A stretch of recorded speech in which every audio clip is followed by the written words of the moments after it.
ഇപ്പൊ തേടെ കുത്തിപ്പിടിക്കുന്ന വേല തുടങ്ങി. എനിക്കിതൊക്കെ കേട്ടപ്പം എന്റെ നെഞ്ചിനകത്തും വയറിനകത്തും ഉരുണ്ടുകയറ്റം തുടങ്ങിയടാ. എന്ത് ചെയ്യാനാ, നമ്മൾ ചിന്തിക്കുന്ന പോലെ ഒന്നും നടക്കുന്നില്ലല്ലോ. ആ, ഞാനും പോയിന്ന് തോമസ് സാറിനെ കാണട്ടെ. ഓ, പോയി കണ്ടിട്ട് വാ.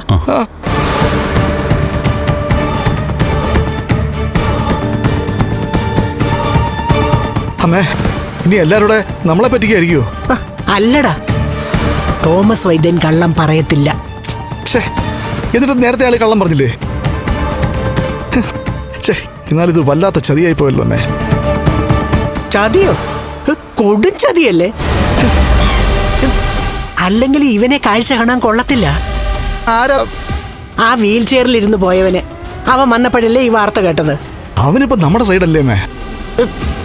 ആരുടെ സൈഡാണെങ്കിലോ അവനൊരു എരണം കെട്ടവനാ. അതുകൊണ്ടല്ലേ അവൻ ജനിച്ചപ്പോ തന്നെ അവന്റെ അമ്മ ചത്തുപോയത്. അത് മാത്രമാണോ, അവനുമായിട്ട് ബൈക്കിൽ പോയപ്പോഴല്ലേ അവന്റെ അച്ഛനെ നീ ലോറി കൊണ്ടുപോയി തട്ടിച്ചത്.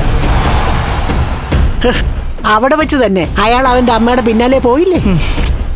ഇനിയൊന്നും പറയണ്ടമ്മേ. അതാ ഞാൻ പറഞ്ഞത്, അവനൊരു ഭാഗ്യദോഷിയാടാ.